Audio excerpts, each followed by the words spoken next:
Hi gatherers, welcome back to my channel. Today we have a fun unboxing and pairings video, plus I'm going to insert some vlog footage throughout the next week of me working with this deck. This deck was sent to me by our own Chom here on YouTube. She is a content creator and she also made her very own Oracle deck, and she sent it to me because she thought I would like it, and I'm so excited to have this. This is technically the first deck I've ever been sent for review, so thank you, Jessie, so much for thinking of me, and I'm so excited to jump right in. And I guess it would be a good caveat or thing to add here, but I do have a P.O. box, just so everyone's aware. I've had it for a little while now, but I never officially have said anything. I've always included it in my description under the contact me section, so if you're ever curious to know, it does live there. This came impeccably wrapped, and I almost don't want to undo it all, but let's get into it. Jessie sent a couple of extra things. I love this. I can't wait to use these in my journals. And then she has a note here. I'm not sure if she wants it to be shared, but I'll just put that to the side and I will read it a little later. So let's unwrap it here. Okay, we have Lost in Autumn Oracle by Jessie Chom. How exciting to have made your own deck. That's gotta feel really awesome. I'm really excited to get into it. Of course, it's perfect for right now, for the season. Always feels really, really nice to support fellow creators here on YouTube. And all of the information regarding Jessie's deck I will put in my description. So if you're interested in getting this deck, or if you want to learn more, I will put it in the description. And please, please, please go follow Jessie, go follow her channel, become a subscriber. She's really sweet. I always love the content she comes out with. All right, I've opened it here from the bottom. And let's go ahead and take a look. All right. Oh, I love the backs here. Very fall. Lots of pumpkins and desserts and skulls and ghosties. Some mushrooms. Very nice. The cardstock feels really nice too. It's like a satin matte. Very flexible. I like that. And it seems to be more tarot sized. Yep. It is a tarot sized deck, which is great if you have smaller hands like I do. It is just a raw edge. There is no gilding or anything. Oh, and here we have Jessie's information. Lost in Autumn Oracle, created this year. You can find her on YouTube, Instagram, and TikTok. And then she has provided her email. Very nice. So we have a title card here, and it says, the Lost in Autumn Oracle is a 48 card, digitally collaged fall and Halloween deck, something I've always wanted because I feel a little spooky the whole season. This deck was made with a lot of love and intention that I hope shines through as you read with it. You may notice that there is a mushroom in some shape or form on every card. Mushrooms are a sacred symbol of life, death, and the connectedness of all things. So as you get lost in autumn, it's up to you to find your mushrooms, for we are never truly lost. We are connected. All my love, sweet thing, Jessie. Oh, that's really nice, and I love that so much. And then we have the Descent. A nice spread here. Changing spread. Very nice. I release the doubts that weigh me down and instead embrace running headfirst through the fear and into empowerment. I free myself. Like an affirmation card. Time will pass, we will change. There will be beginnings and endings. As the wheel spins, I will savor it all. I personally will probably shuffle these into the deck. I think that would add a nice, like, nuanced message. Here we go with Vampire, Sweet Seduction, Rain, Feel It All. Oh, I love that a lot. Ghost, Lost and Found. What a cute ghosty. Aww. Bat, Inner Vision. Ooh, I like that the bat is almost like at the third eye level here. Pumpkin, Naturally Abundant. Candy, To Die For. Ooh, I like that. I love how we have the keyword, the main keyword is basically what it is, and then we have like a little phrase there. It adds even more context. There is no guidebook for this, but I don't think you really need one. It's very intuitive, and I think Jessie probably meant for the deck to be that way. Apple, wisdom of the gods. Almost like a Marilyn Monroe ghost here. Path, guiding presence. Also, I think it's really nice that she has 48 cards. That's a lot more than standard in a mass market. Right now, they're averaging between 36 and 44. So to have 48 is a really nice amount, in my opinion. We have Spider, the Divine Web. Cat, unapologetic worthiness. I love that for the cat. Blanket, comfy cozy. Bee, the greater good. Toad, awkwardly auspicious. I love that a lot. Reaper, cut it off. Stew, hearty roots. I do like how we have different combinations and mixes of phrases. They're not something that we normally see in oracle decks, so I think that's really nice. Leaves, change is the point. That's right. I love that so much. I think this is one of my favorite cards so far. Ooh, coffee, the provider. Oh yes, coffee is a provider. I agree. Sweater, hold me. I love that so much. Haunted house, anxiously waiting. Ooh. Acorn, the world in a seed. Aw. So this reminds me of a book, The Little Acorn, that my daughter has, and it's one of her favorite books to pick, and we read it quite a lot. So acorns are kind of a special symbol to me. So I like that there is one in here, an acorn card. Scary movie, self-induced fear. Yeah, almost like the Nine of Swords, right? Where we kind of work ourselves up into that anxiety. It kind of all lives within our own minds, even though it might not be what it seems. Straw, versatile resources. Ooh, I like that a lot. This is very clever. Pie, warm love. Corn, yes, the golden healer. Nice corn on the cob there. As a kid, I called it rollin' corn because it, it rolls. Whiskey, an uninhibited existence. Ooh, okay. Scarecrow, arsenal of masks. Corn maze, all boxed up. Graveyard, recycled grief. Ooh, Jessie, I really love your keywords and key phrases. They are really giving me a lot to think about, even without pairing this, just straight off the jump. I like it a lot. Squirrel, we have a squirrel card. Playful preparation. I like that. I know. Skeleton, the romantic. Aw. Yarn, patient dedication. Yeah, coziness takes time. Book, imagination runs wild. I like that. Hedgehog, oh, how cute. Safe with self, aw, I like that. Candle, hope in a flicker. Gargoyle, the guardian. Mums, ooh, we just got some mums today. Yeah, I can just smell them in this card. And the key phrase is, there is life in death. I like that a lot. Ooh, beets. I actually really like beets, so I really like that it's here. You don't see it that often. From the dirt we grow. Yes. Bonfire. Feed the flame. Witch. Compose your craft. Arugula. Indulging pleasure. Costume. Might as well commit. Yeah. Might as well go for it, right? Candy corn, love it or hate it. Yes. Yes, it is very polarizing. I'm on the hate it side. I kind of wish I liked it, but I just can't get on board, you guys. Tell me in the comments below, are you a love it or a hate it with candy corn? Bike feels like freedom. Yes, as a kid growing up, I used my bike as my main mode of transportation everywhere. Yeah, it feels like childhood and freedom. Snail, slow your roll. I like that. Pinecone, begin again. Right. It's like returning back to the earth. Donut, savor it. Yes. Apple cider donuts, specifically. Yummy, yummy. Cider.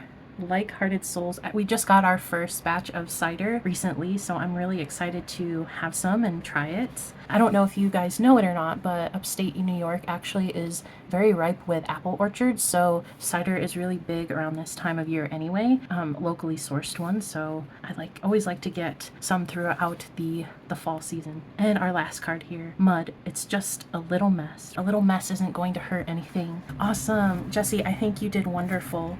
I'm just going to lay some out here so we can see what they'll look like if we were to use them in a spread. I really like this rain card. I like that there's a mixture of humor and a little bit of like dark humor. I like that a lot. It's not too scary or edgy, but it's very playful and cutesy. I really like the intention behind the symbols throughout each card. Of course, the key phrases, I really like those. I think they really bring out the personality of this deck. And I do think that this is Jessie's humor. Watching her channel for a while as I have, yeah, I just feel like this is her in a deck, and it's really lovely. It's comfy and cozy when we need it to be, a little kitschy, and it includes darker themes for sure, but it brings forward that humorous, quirky side of it. But I think sometimes we just need to take a look at ourselves and have a laugh and not be so serious all the time. I think this encapsulates autumn very, very well. It hits all the points. This is very indicative of my experience in upstate New York of fall, so it really hits home for me as well personally. I think this looks great. I like the variety of the colors and the art. I like how some of them have more white space than others. I like how we have some nature stuff. We have some food stuff in here that really correspond with autumn and fall time. We have some of the more spookier stuff, scarecrow, haunted house. I like how we have some creatures in this. So I think it's very, very well rounded. Let's give this a shuffle. I know it's going to shuffle really well. The cardstock is very, very flexible. Beautiful, easy to shuffle, as I knew it would be.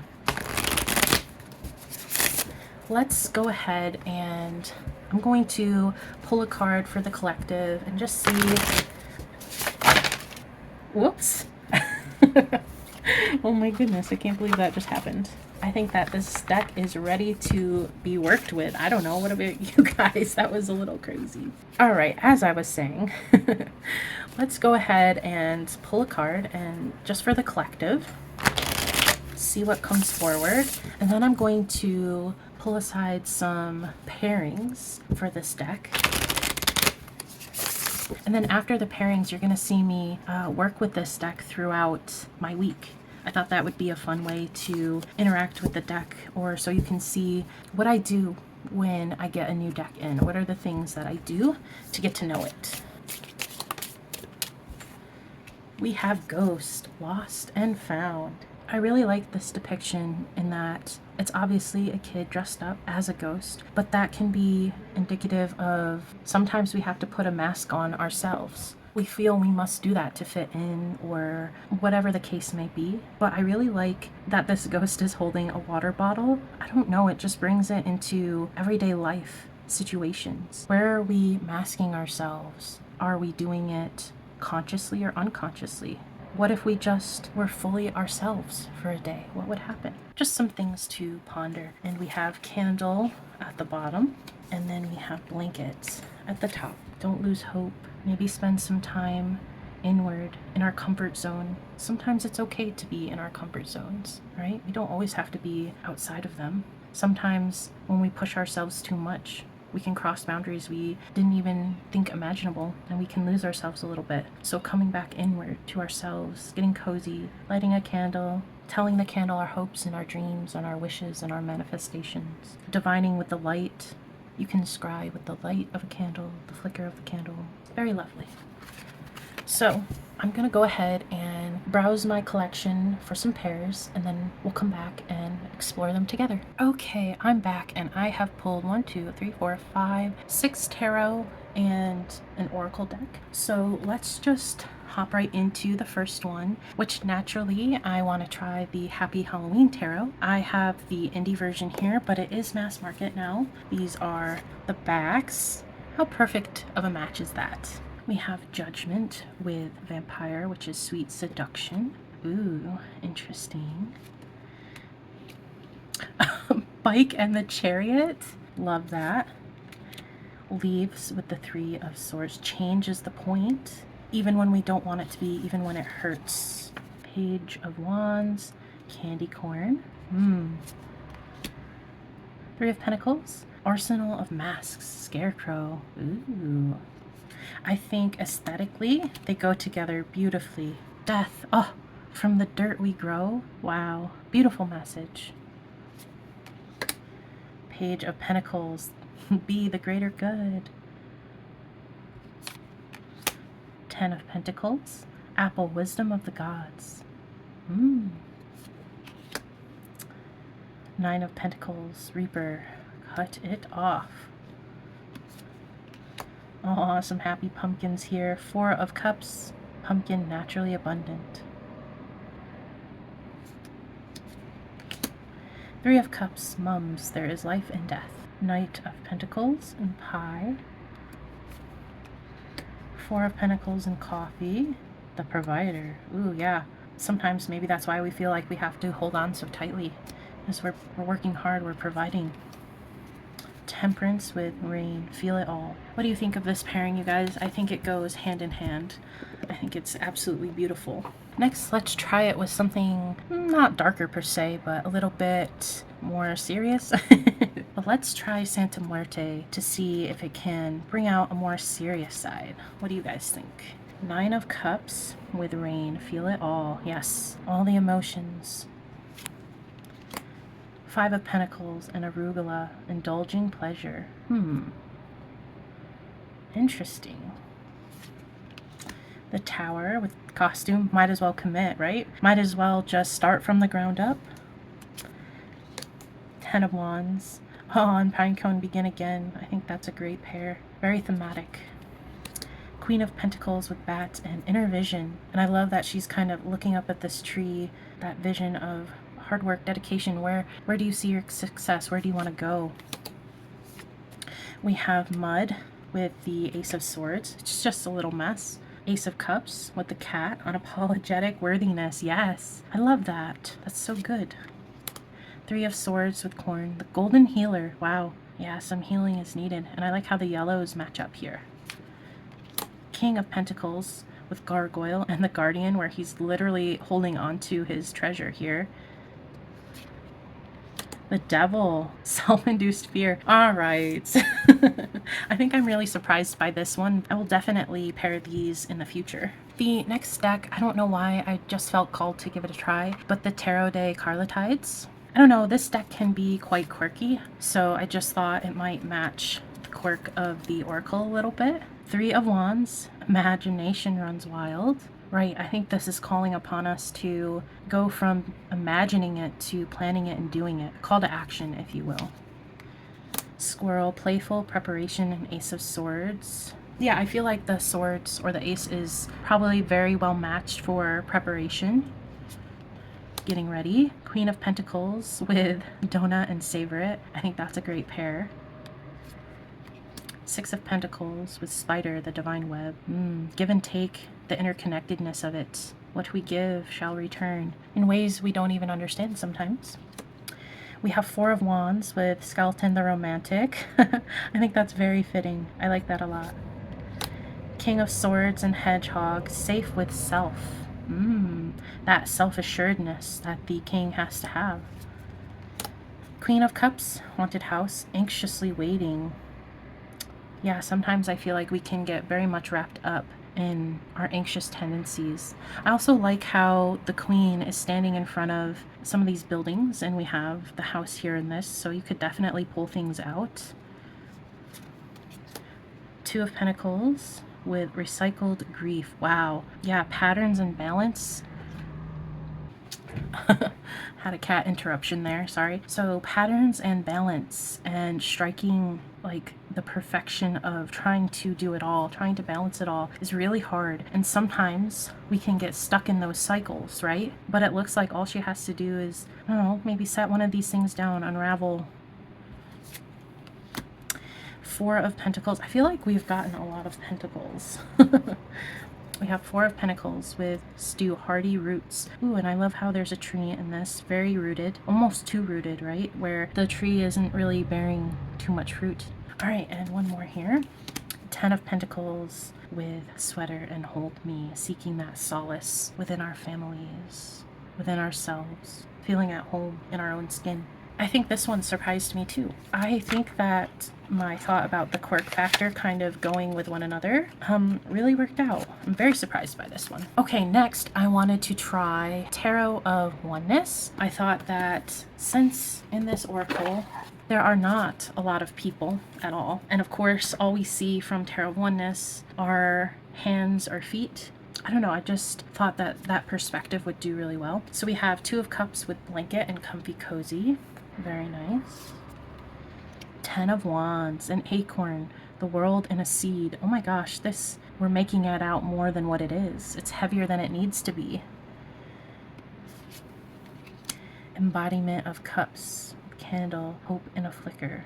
Yeah, the feeling of hope and holding on to it. Eight of Swords, versatile resources. All we need to do is unmask ourselves and we can see the abundance around us.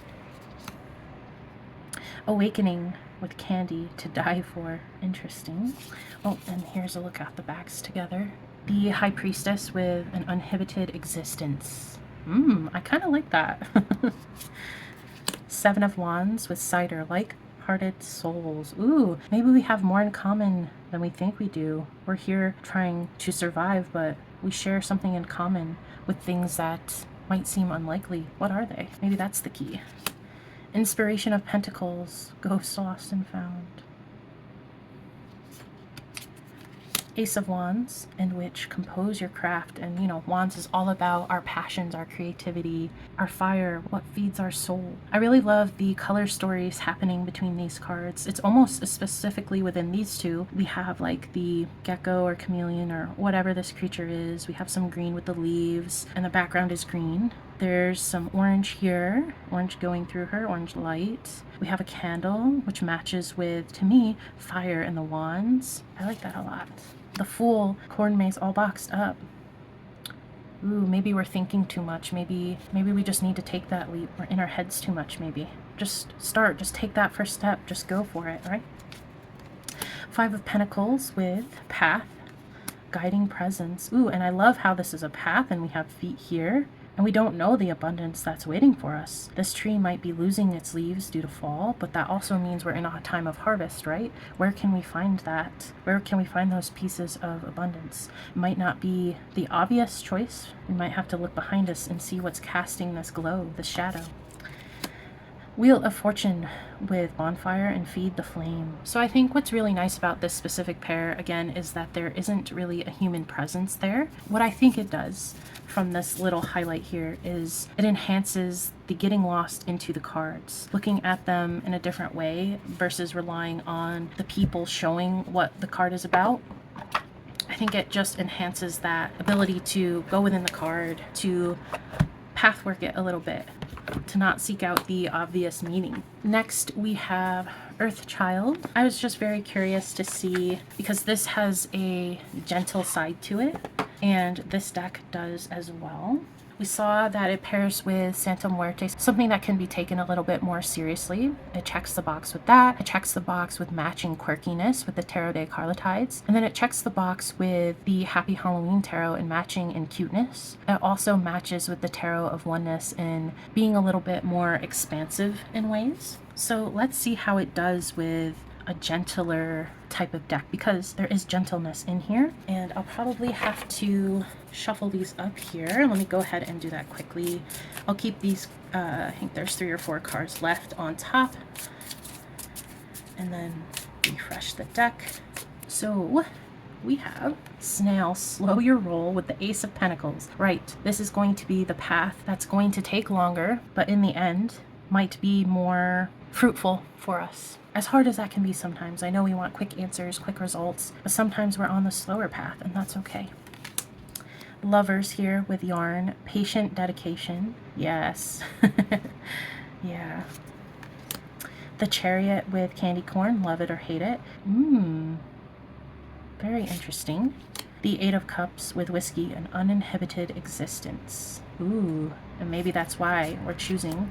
Maybe we feel like we haven't had enough adventures. We have the Ace of Wands and Cider, like-hearted souls. Justice with Lost and Found. Hierophant with Witch, compose your craft. Two of Swords, coin maze, all boxed up. We're relying too much on other things rather than going within. The Moon and Path, guiding presence. I tried to shuffle these as best as possible. We'll try one more here. Ooh, Page of Cups, Mums, there's life and death. Ooh, yes. And if you've ever learned about, I know we have some lily pads here, but specifically like how lotuses come to be, very fascinating process, one you might not expect. So I think it matches this message here with Mums. I think so far, this one was my least favorite pairing of the bunch so far, but that doesn't inherently make it bad. I think it just means I would have to spend a little bit more time with it if I wanted to understand their languages together a little bit more. I don't know why I wanted to try this, but I wanted to try it with the Morgan Greer. I think the Morgan Greer has a lot of fall colors to it that I thought would pair nicely with the Oracle. So let's give it a try. We have the World here with Warm Love.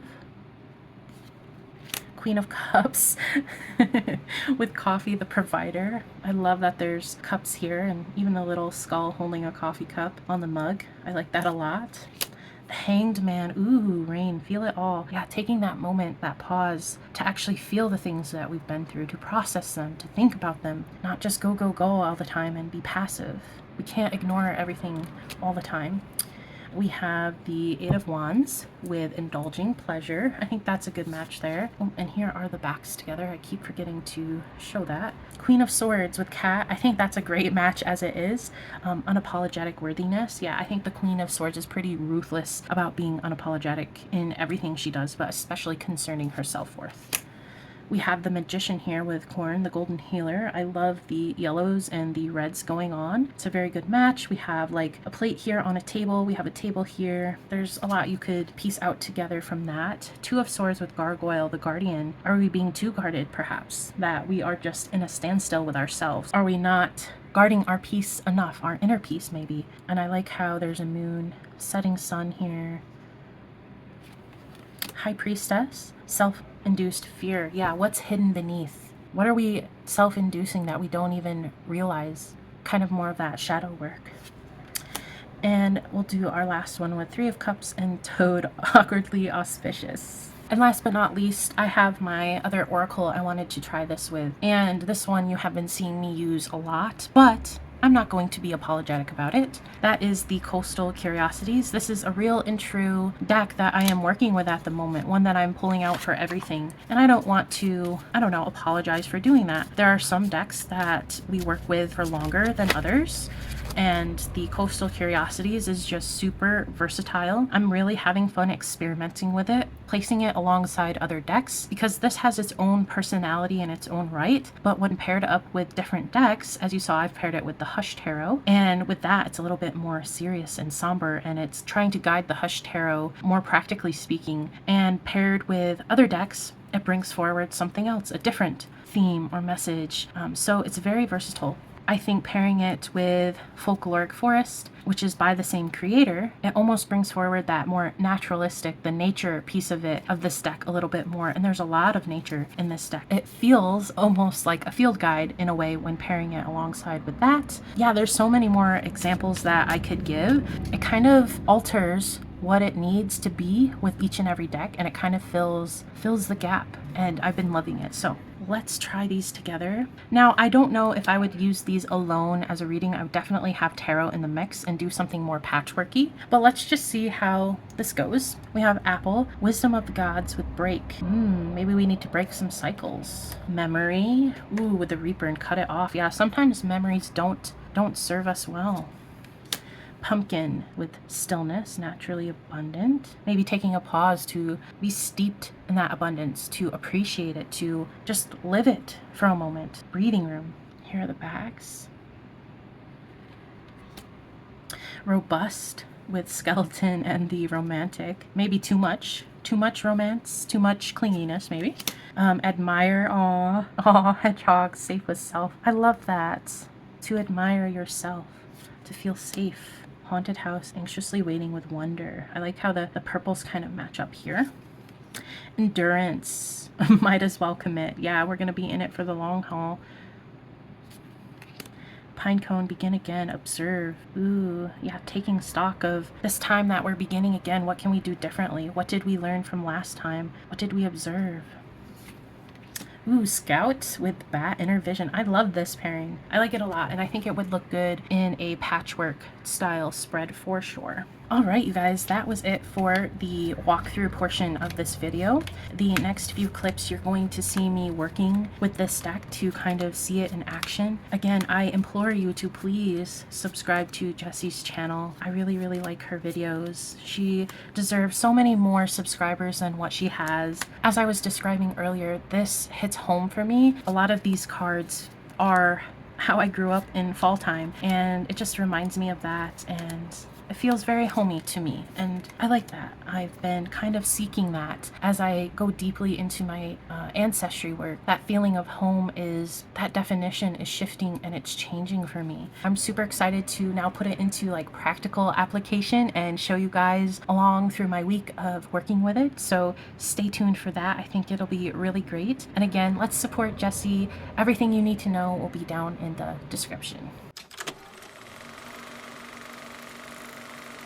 Hi everyone, so I wanted to showcase today working with Jessie's Lost in Autumn Oracle. I had an idea about utilizing my weekly Oracle card, affirmation card that I've been pulling from the little box of mindfulness. So the practice with this is that each week on Sundays, I choose another card from the deck, and what I did is in April, which was my birth month, I started this practice. So I shuffled all the cards, there's 52 of them, and then I set them down, and each Sunday I just draw one off the top, and I sit with that message throughout the week. I reference the card, I look at the card, I have it displayed in my room where I see it all the time. I'm not actively, I guess, working with these cards, and I feel like sometimes they provide really good prompts, like not specifically meant to be prompts or readings or anything like that. But I thought that this week's Breathe and Let Be by Jon Kabat-Zinn,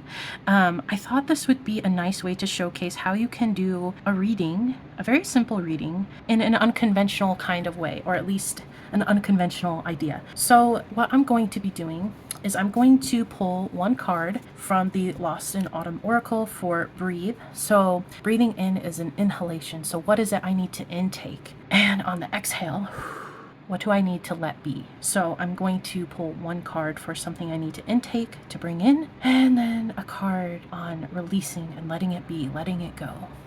I have shuffled this and cleared it, so I'm going to focus on one card for what to bring in and a card to what to release. So here we go.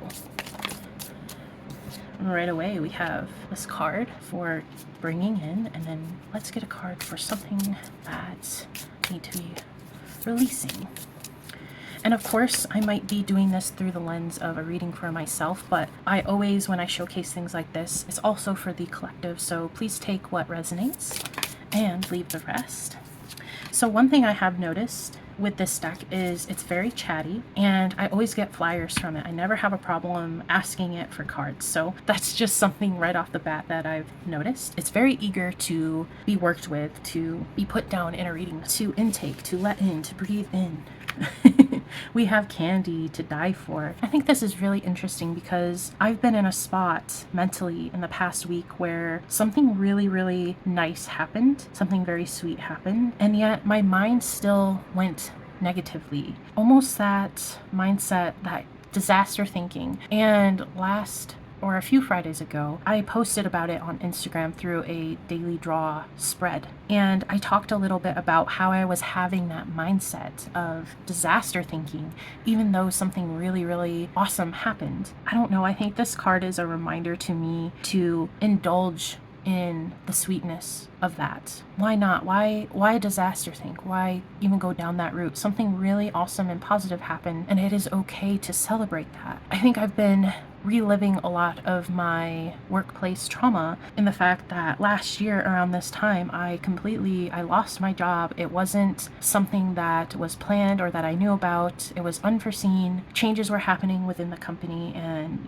it felt like a rug pulled out from under me, and it has affected me in deeper ways than I even thought. It followed me around for a long time in presenting like in a depressive way. And then it started to creep up through anxiety and worry about my new job that I love very much. It's just creeping up in little ways of like, I don't want to say like paranoia, but every little thing I'm nitpicking apart. Every little one-on-one with my manager, she says such positive things, and then she'll give me constructive criticism, which is par for the course in my role and what I do. And it's not the feedback itself. It's me going back to, oh my gosh, what does that mean in the bigger picture? And sometimes there is no bigger picture. Sometimes it just is what it is. It's talking about that specific project where I could have written something a little bit more with a clearer tone, or something with a little bit more empathy. And getting that feedback isn't bad. It doesn't put a mark against me. It doesn't change what they think about me, right? All they want to see from me is effort and putting my best foot forward, taking that constructive criticism, turning it into these fixes that are even better than they were before. And I'm someone that loves learning. I love constantly evolving and growing and figuring things out, new things every day. So having that feedback is super important, as it is for me, but not letting my mind, bless you, Cloud, but not letting my mind go in a way where it's disaster thinking. And sometimes I think, candy is sweet, and then we might indulge on it. And I think it's calling on me to just intake the piece of candy and let it just be sweet. It's okay. And then for let be, ooh, we have yarn, patient dedication. So sometimes when we are ultra focused on our goals, on reaching them, we completely forget about the journey along the way, that each stitch took time. It didn't just become a scarf or a hat or a sweater. Each and every stitch combined creates that bigger picture thing. And I think sometimes I get so wrapped up in the end goal that I forget about the journey. So something that I just need to let be is that end goal. Like, of course, I haven't forgotten what it is. I haven't forgotten that that's what I want. It's just going to take time. There's a reason why it takes time. There's a reason why we all need to go through that process of getting there. If it was always instant and easy, it wouldn't be worth it. It wouldn't feel as good at the finish line. So I just need to let that notion be of the end goal stuff, of being so tight and anxious and focused on it that I forget about the rest. I forget that you can have fun along the way. We're still working towards that goal, but I can have fun. I can trip. I can stub my toe, I can get back up again, I can reach out for help. All of that is vital and important. So being impatient about it is something that I just need to let be, to let go of, to release.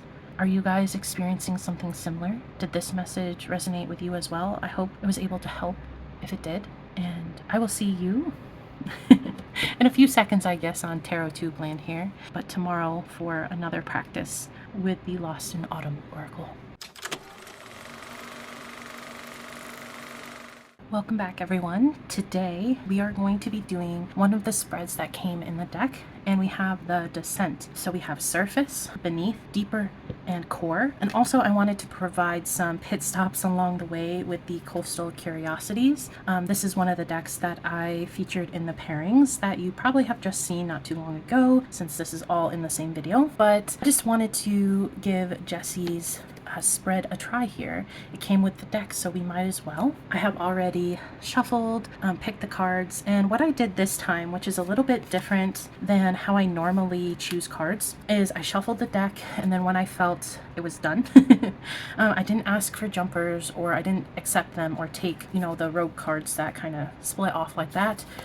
What I did is I just shuffled till it felt right. Then for the surface position, I picked the top. For the core, I picked the bottom. And then I split the deck twice, and I took one for beneath, and then in the other pile, the top card for deeper. And I just thought that was a fun way to kind of match the overall like theme of this spread. And then I thought about maybe adding in some more context and layering in the two middle cards here, because those are really where, you know, a lot of the work doesn't happen when we begin or when we end. It's in the middle of those layers. Again, I might be here reading not only for myself, but this is also a reading for the collective. So please take what resonates and just leave the rest. So the first spread position that we have on descent is surface. So what's lying on the surface right now? Ooh, interesting. We have Scarecrow, Arsenal of Masks. Ooh, and I think I touched on this a little bit in the original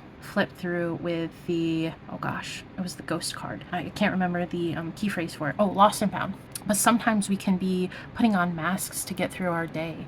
Emotional masks. We can be putting on protection masks. So we tend to exchange those out depending on the situation, you know, that flight or fight. We're putting on a mask. Do we need to be brave one day, but really internally we are barely holding it together? That can be a mask. So what's lying on the surface here is, what mask are we putting on? And that needs to be addressed. I feel like it's something that might not be you know, so positive thing to do. I think when we get used to, you know, masking, it becomes like a comfort zone. But what we truly lose is our sense of self, our true honor, and our true morals and values to ourselves. Because we might be putting on someone else's mask as well. That can happen. We might be emulating something that's not truly us. It's so interesting as a surface card. Mask is a surface type thing, but this, you know, card is really deep in its tone and in its message. And so let's move to the second position, which is beneath. So what's lying just beneath that? Ooh, okay, so we've got our anxious mask on. Okay, so there's some anxiety happening. Yeah, I've been feeling a little bit more heightened lately, and I think I described that within my job. So for me, it might be within my career, my job. For you, it might be within your family, it might be within finances, it might be within health or overall emotional well-being, it might be within a relationship. So just apply that wherever it makes sense for you. And let's see what more context that this card can provide us between the surface and beneath here, position number 2. What is linking them together? How did we get here? Ooh, and we have encounter. Okay, something happened, right? So for me, in my example of work, what happened to me happened, you know, over a year ago, where I lost my previous job, and that sent me on a pretty huge spiral, and I still get little tangents of that spiral surfacing for me today. Just because I have moved on in other ways doesn't mean that it's done kind of cropping up for me. There's still some unresolved things that I must move through, I must encounter, I must face. And instead of putting on a mask of everything is fine, I'm putting the everything is fine, and I'm in that, you know, that meme of the burning building, everything's fine. I think I want to showcase that everything is fine all of the time, even within my new workplace, because I don't want them to feel like something is wrong or something is bothering me. I don't want to feel like a burden. And that is really heavy, a heavy mask to bear. But what has been happening because of that is, again, I spoke to this, but there's some anxiety popping up. There's a lot of worry. And I could easily solve that, yes, I could talk with my partner about that, which I have. I could, you know, reassure myself, which I have. But I think the piece of the puzzle, the piece of action that I need to take is talking to my manager, maybe not directly about that, but maybe asking more clarifying questions when we're in our one-on-one and I'm receiving feedback. I think that would help really quell the anxiety right away, instead of having the meeting and then letting my mind wander into places that it probably doesn't even belong. It could be easily addressed with a question to her. I mean, she is a resource for me as much as she is my manager, and I need to start utilizing that resource a little bit more. So what resources are you not utilizing in your scenario? And then the third one, we have deeper. Let's see what's even deeper hidden behind that. Ooh, and I like this. So there were these 2 extra cards that I don't think are intended to be shuffled into the deck, but I really liked what they said. And so I shuffled them into the deck. So this is really fun and a good example of, you know, when there are extra cards, do you shuffle them in? Do you not shuffle them in? This time I did. I just felt like the messages were really nice and like very affirmation based, very positive. So on this deeper level, we have time will pass, we will change, there will be beginnings and endings. Ooh, that's so true. As the wheel spins, I will savor it all. Okay. So maybe I haven't been living in the moment, right? I haven't been living in the moment because I've been living in the past, reliving that past experience of having lost my job, and I brought it with me. And therefore I'm still kind of living in the past a little bit, and that's not always fair of me to treat this new job as if it's my previous job. There's a reason why things happen, again, as the wheel spins, constant change, and this change brought me to a new beginning. That thing ended and we have a new beginning, and I really need to sit with that new beginning piece. So let's uncover here what additional, I don't know, message goes along between these two. Ooh, we have retreat. Okay. Yeah, giving myself a break, giving myself a rest, especially within the mind, giving my mind a break. It's super important that when big things are happening in our lives, just to take a moment, or to take as long as we need. It doesn't have to be a quick 5 minutes. It can be 5 days. It can be 5 weeks, as long as it's serving a purpose and it's healthy, a healthy retreat. Because there are unhealthy retreats, as I experienced with some depression when I first lost my job. That was very tough. But I think I just need to spend some time resting. Maybe I need to spend some time away from thinking about this mask that I've been putting on, right? This situation or issue. And just kind of let it be for a while. Don't focus on it. And it's really interesting because the word treat is in retreat. So treating ourselves to some rest, to some time with ourselves, with whatever retreat means to you. I say rest because we see this, I don't know, is it a fox, is it a dog, resting here on this seat. And through that, maybe some knowledge comes through that I wasn't expecting, or that might help me process things a little bit. I think process is a really good word. We don't actively have to be processing things either, right? I think that's always important to remember. Okay, and then we have the last prompt here, which is core, which I feel like is kind of like the foundation piece. What's at the core? What got us here? So we started with the surface, we started digging down a little bit deeper, and what's at the core of it all? Oh wow, leaves, change is the point. So the core of all of this is something needed to change, like that tower moment in a way. That definitely was, losing my job was a tower moment. That was the point of it. And I think that can be really hard to remember when we're in the throes of feeling these things, these big things that happen. But the whole point was that change was already happening and needed to happen, not just occupationally with me, but how I process things, how I deal with things, moving forward and advocating for myself. That's not something that I've been able to do too well within my career. It's a little bit awkward to do it in the workplace. I do struggle with that very, very much. It's hard to toot your own horn when if you're more introverted like I am, or you're on the shyer side, or you just kind of want to get in, do your work, and go home and do all the other things that you want to do and spend your energy in that way, in that realm, versus, your 9 to 5. Sometimes I just want mundane days in the workplace. So I hope that you found this helpful. Whatever situation or mask that you're putting on, I hope these messages also resonated with you, helped you a little bit. I really, really liked this prompt. I think it was great. I also love how we're seeing layers here. So I think this is a good shadow worky type of spread to do. And I think, yeah, it really brought to light some things here. But yeah, really good prompt, Jessie. I really enjoyed this spread. Very clever. Hello, we are back to work with the Lost in Autumn Oracle, and today I thought I would just do my daily draw with this oracle and the Santa Muerte. So it is the second week of October already somehow, and that means I am going to be using a new tarot deck this week. Last week, the first week, I was using the Infinite Door tarot, and now I'm going to be using Santa Muerte, and I am doing this on my lunch break. So yes, sometimes I don't get to do my daily draws until the afternoon, until my lunch. If you are a parent and you have to get a child up for for school, you know just how crazy your mornings can be, and by the time I get her off on the bus and send her off to school, it's basically time for me to start work. I have cleansed and shuffled both decks, so I'm just going to ask what I need to know for my day today. And of course, as I've been stating in the other readings that I've been doing, this is also a collective message as well. So take what resonates, leave the rest, and let's get into it. This was a deck that I did pair in the pairings portion, as you saw, so I thought I'd bring it back out. It was one of my favorite ones. So I'm just going to get centered here. I'm going to take a deep breath now that my morning rush is over and I have a moment here. Just going to ask about what I need to know, carry with me throughout the rest of the day. And I always ask for one card, please. One obvious card. What do I need to know? All right, this one says pick me. So I will do that. When I'm doing a daily draw format, well, not just daily draw, but when I'm doing a spread or a layout or a daily draw and I'm doing a companion, so an oracle or another tarot, what I like to ask is, this deck already knows what this card is, and I'm just asking it for any further context, anything else it can add to this card and what it knows about it. So I just ask for a card.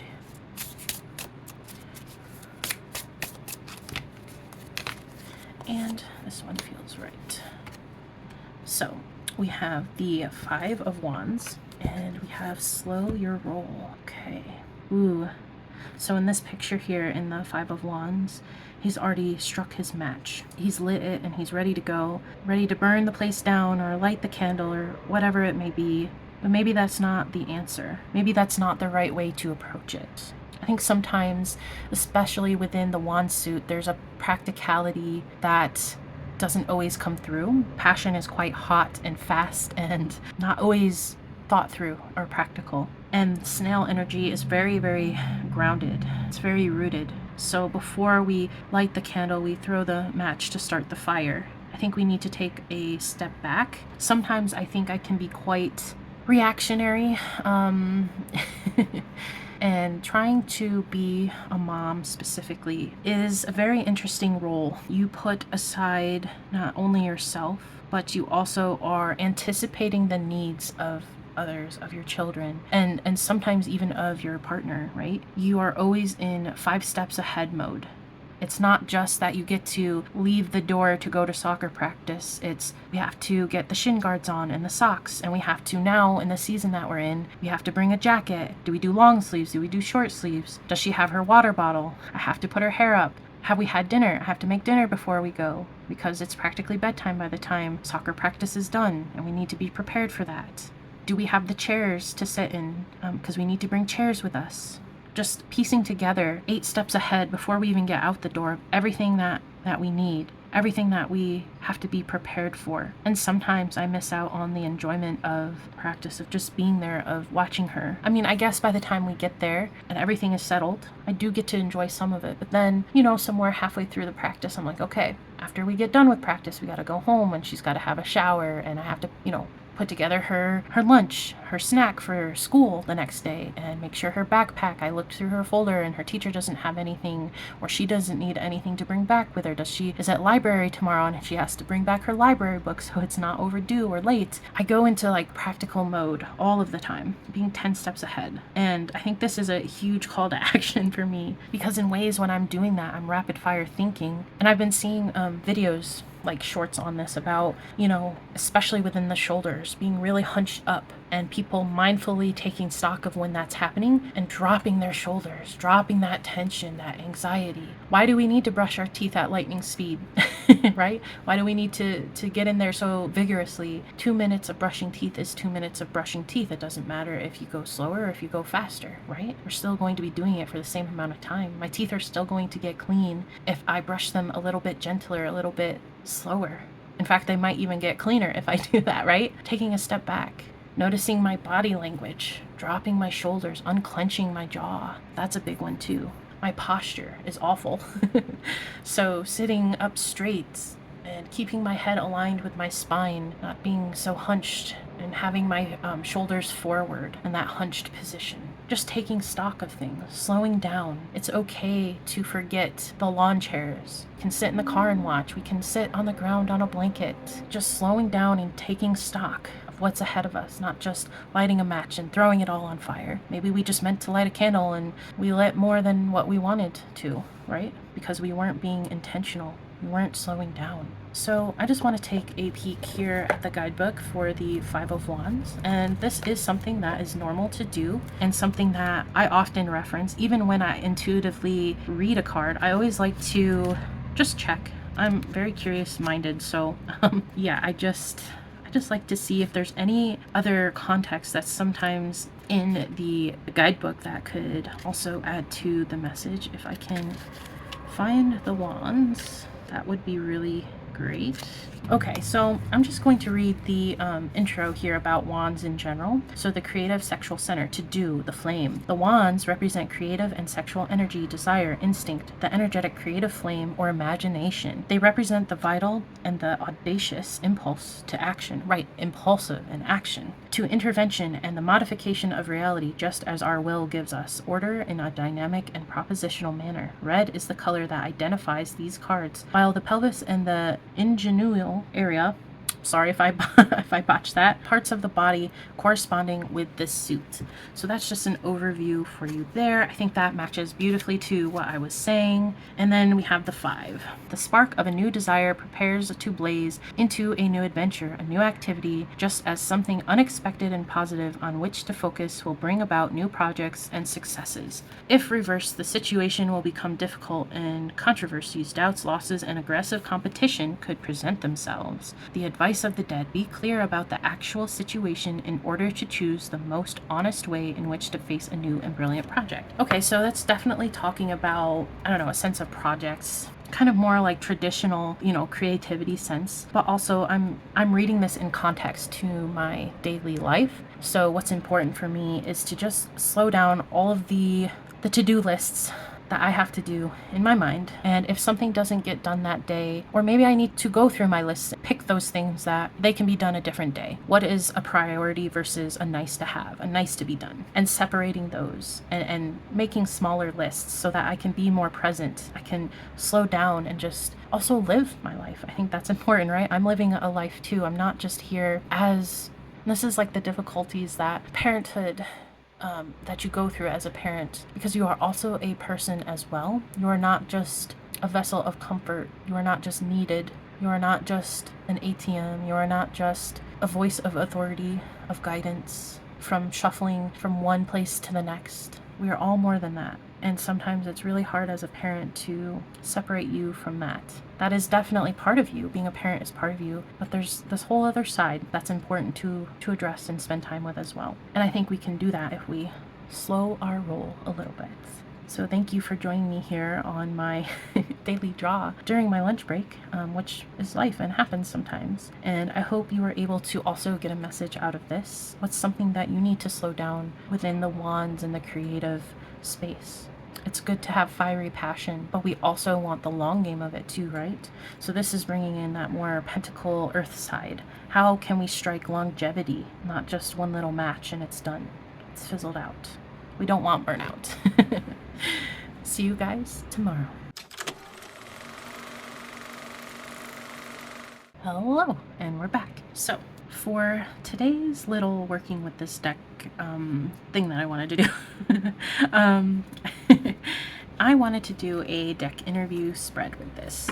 Now, you might be saying, like, Han, isn't that like the first thing you should do with a new deck? And that's totally something that you can do, but I have learned that if I followed that rule, then half of my decks would still be unused. I wouldn't have worked with them just yet. Sometimes I like to jump right in before doing a deck interview spread. I don't know, it just kind of is the way the cookie crumbles sometimes. So I wanted to do like an oracle edition, and so this is what I've come up with, just a little 4-card spread, your energy signatures. So this is like very atmospheric in a way. What energy or feeling does this deck bring into my space? What is it about? I want to know. The second prompt is how you see yourself, and I like to ask the deck this question because it gives me insight about its role, what it feels its personality is or its purpose is, how it believes it can best serve or teach, or just how it is. And I guess it could be similar to your energy, but I just wanted to outright ask the deck how it viewed itself. And then the third one is how do you see me? How do you view me? So how the deck perceives my current energy, my readiness or unreadiness, the lens through which it understands and will communicate with me. So it's really important for me to understand what parts of me it sees. How does it see me? And then the last question I have here is, what can I learn from you this fall? And I wanted to bring forward this very seasonal time frame because the deck is very seasonal. It is, I mean, it has autumn in the title. So I just wanted to see what it would uncover for me this fall. So we're gonna go ahead and set this aside, and we'll journal that together, but just a very simple, straightforward spread. So I'm gonna give this some shuffles, and then we'll get right into it. Goodness, that happened the first time. Okay, the first prompt is your energy signature. What frequency or feeling do you carry? And I ask for jumpers for an obvious, well, just one jumper per. But I appreciate you listening.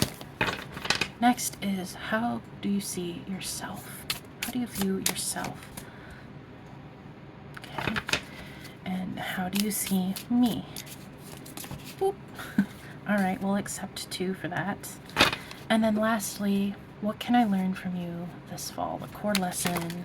All right. I will finish speaking the question then. Core lesson, area of growth, or theme that you want me to explore this fall, this season.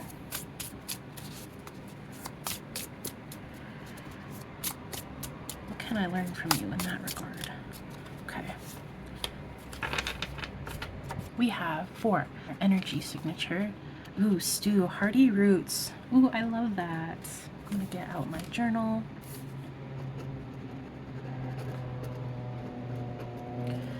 Hearty roots. I love this. It's like a Pyrex style bowl. At least that's, it like reminds me of those, because they each had a different like design. So I don't know, I feel like when we make stew, we're being intentional. There are many ingredients and layers. When something is hearty, it's very filling and it's nourishing. So you're here to feed the soul. And sometimes that can be with humor, seriousness, or cuteness. I feel like all of those are represented in this deck. It has humor with the little steam ghosties. There's a seriousness in that we need to nourish our bodies with proper ingredients. And it's cute. I love this spoon, if it's supposed to be a spoon. Yeah, okay, hearty roots. Next is how you see yourself. Ooh, okay. I release the doubts that weigh me down and instead embrace running headfirst through the fear and into empowerment. I free myself. Ooh, okay, so that to me speaks about like unique, I guess I should write, well, it's affirmation. And we start with release. Okay, so there's a uniqueness. You're very unique, empowering, freeing. So running head first. So we embrace, or we'll put bravery and embracing all facets of yourself. So that's like wholeness to me. Wholeness and multi-disciplinary.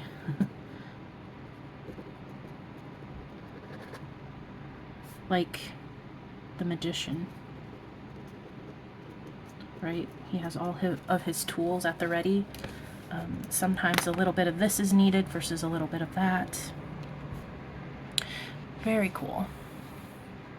All right, and how the deck sees me. We have 2 cards here. So, Witch, compose your craft. All right. Thank you, I feel seen. And Arugula, indulging pleasure. All right, so this to me speaks to two sides of myself. There's the practical side of me, the growth side of me, the always reaching for challenges and goals and crafting, not only in my practice, but in general. I like to, I don't know, I see myself as a creative, as someone who is crafty, who can do and make something out of like nothing. And then for the arugula side here, I find it very hard to allow myself to accept blessings, to accept abundance, and be okay with celebrating that. And that has been a recent theme in my life. So there's this side of me that has trouble indulging in that, or sometimes I can get like too carried away. Like, for example, a few weeks ago at this point, I reached 1,000 subscribers, and that's, even to this day, it's still like very surreal to me. And, you know, I see the number and I'm like, that affirms all of it right there, but I just even can't, I'm just in disbelief still, because it's a cool thing that happened. And I allowed myself to reward myself, to celebrate and I did some special things with the family. And then I said, well, I'm going to buy myself a deck. And I can pick one deck, doesn't matter, and I will splurge on myself for this occasion because it's very special. What can happen though is one can turn into two, can turn into three, right? Like almost overindulging, like sitting in that too long, where it can become a detriment in a way. There's two sides of the coins in that way, where I can be overindulgent in certain areas or underindulgent and not give myself permission to do that at all. So very interesting viewpoint of myself there, because well, it's true. Okay, so we have the witch and arugula, craftiness, crafty, resourceful, and many. Okay, resources, that's fine. Let's see. Obviously, I can't talk and write at the same time. I don't know. Have you guys ever done that, where you're like having a conversation, or you just had a conversation and you like write down the conversation instead of, you know, whatever else, like the actual topic you're supposed to be writing on? Like I was watching TV once while writing down notes from the Marseille, and I ended up writing down like what they were talking about on TV versus like the book. Happens to me. So anyway, very influenced, I guess, by focus. So what was I talking about? Crafty, resources, underindulgent. And I think my underindulgence comes from those times when I was overindulgent. So maybe balance is off. I think overall the deck sees me as a resourceful person that just kind of continues to carry some things that are not needed anymore. And the final card here we have is, what can I learn from you this fall? Ooh, we have bonfire, feed the flame. Feeding the flame. That could mean so many things, right? Okay, I apologize. My phone died, but I was talking about bonfire and how I need to be feeding my soul, providing for myself, not forgetting about myself, feeding the flame, like feeding myself. I think that is like really important and a good lesson for me this fall, especially, you know, consecutively as I've been working with this deck. That theme has become more and more present, of just remembering myself in the grand equation of my life and my family's life. And I'm more than just a caregiver. I'm more than just a mom and an individual person, and I have needs and wants and wishes and desires as well. So just remembering that in the grand scheme of things. So I think this was a really lovely reading here, a really good deck interview spread, if you will. I think that the deck fully understands me, and I am coming to understand the deck a little bit more with the first two prompts here. But yeah, I had a fun time with this, and I will see you guys tomorrow for our last day. And I don't know what I want to do yet, but I'm sure I'll think of something.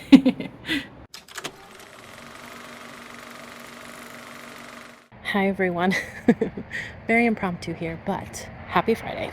I was on my way out to get some pizza, literally in my slides here with socks, and I was looking at the beautiful hills here and how the colors are changing, and beautiful mums here, and it made me think about I mean, a lot of external change is going on, right? So it made me think about internal change. And so I ran back inside and I grabbed Oracle Deck here that we've been working with this week. Sorry for the road noise. I am outside. Before I go get the pizza, I thought that we could literally just sit in the grass here, find a nice spot, and work with the deck, pull a card, because this is a season of a lot of external changes, especially in the Northeast here. And how is that reflecting inward? And I literally wrote down my question on this crumpled piece of grocery list paper,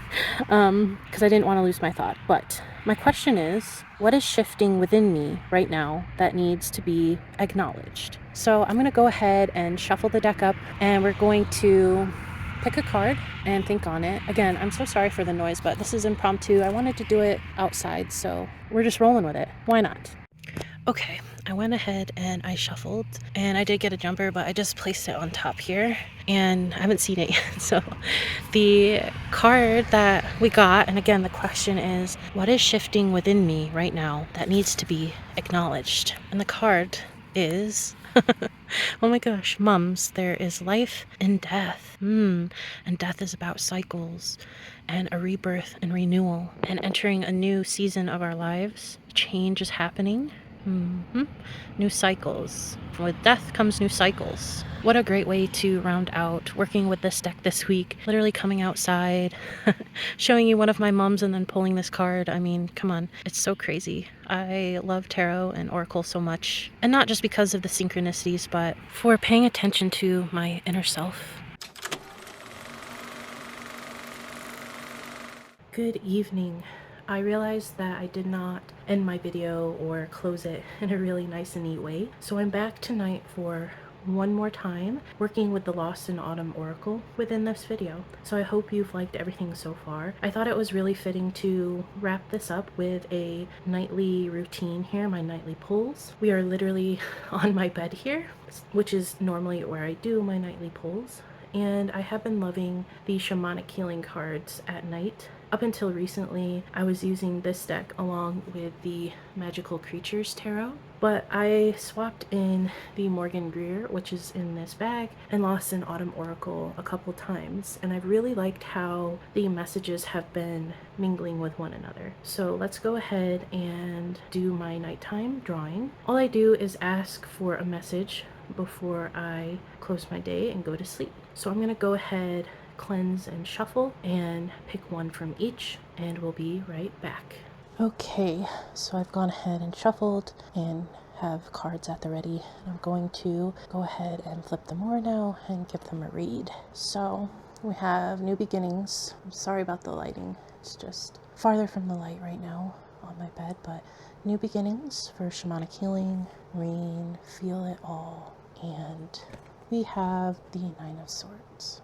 Okay, so when I was shuffling, calling upon my guides, telling them how I'm feeling. I've been feeling really tired this week. I feel like I'm coming down with something and just overall very low energy. So I asked for a nice reflective before bed message that maybe held me a little bit. And so I feel like that energy, low energy, is reflected here in the Nine of Swords. I've been very in my head lately overall. I feel like this is affirming my overall feeling of low energy, being in my head, being wrapped up in anxiety. Yeah, so I feel very validated and seen. I'm very sorry that was out of focus.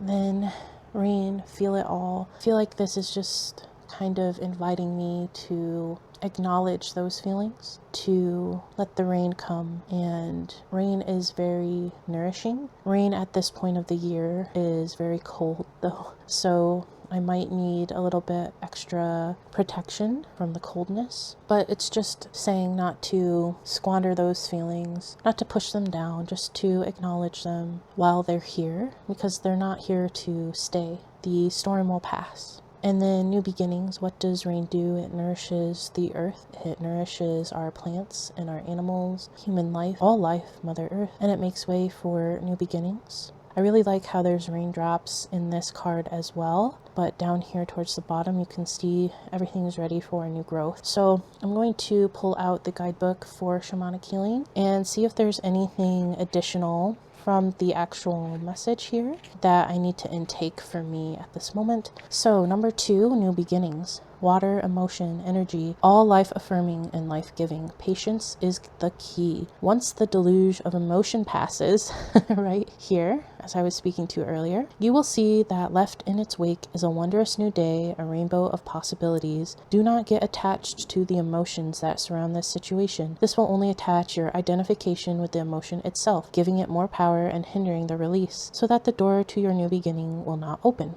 Sit in the emotion, cry, journal, talk it out with a friend, and then let it go. Perform a ritual if you are called to one. Place your feelings on a bit of paper and let it go. This isn't the first time I believe that this has been a suggestion, or maybe I might have gotten that in one of my other nightly readings, so that's interesting. I feel like I definitely am being called to do that. We were at place your feelings on a bit of paper and let it all go. Whether through water or fire, both excellent transmuting elements. Be thankful for the experience of the situation and proclaim to Creator that you are ready for the newness that is about to come into your life. I might actually do that and work with water as my element. It's supposed to rain, I think, tomorrow. So I feel like having that suggestion come up a couple times now, I don't think I'm going to ignore it. It's definitely a sign. I think I'm going to use water as my element to work with, just because it's here and I just want to acknowledge it to fully help me release it. So I'm just trying to think now if there's any other message here that's kind of coming through before I kind of call it a night.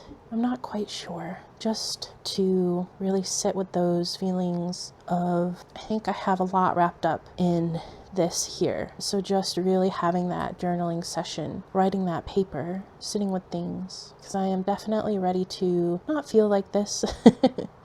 I'm ready for the new beginnings to come around again and not feel such low energy. I don't know if you all have been feeling this way. I have been feeling this way since the full moon. Yeah, it's been really potent and powerful. Every once in a while during like a full moon, I do end up feeling this way. Some full moons for me are actually energizing and some are very draining. This one has definitely been a little bit more draining. So I'm just trying to respect my body, follow its signs. If I'm tired, to rest, and taking water, teas, just very nourishing things, having home-cooked meals. But anyway, thank you all so much for spending the time with me during my exploration with the Lost in Autumn oracle that Jessie sent my way. It's really nice addition to my collection, and I'm really honored to have it. If you can support Jessie just by becoming a subscriber or following her on Instagram, here's her title card. I implore you to do so. Everything about this deck, where you can find it, and the two different versions. There's a make playing cards version, which I believe is this version, and then there is a game crafters, I believe. And I know Jessie stated that she did that to hit both people's budget, shipping costs, and accessibility, so that's very kind and thoughtful of her. I hope you all have a good evening or day or wherever you are, and until next time, see you around.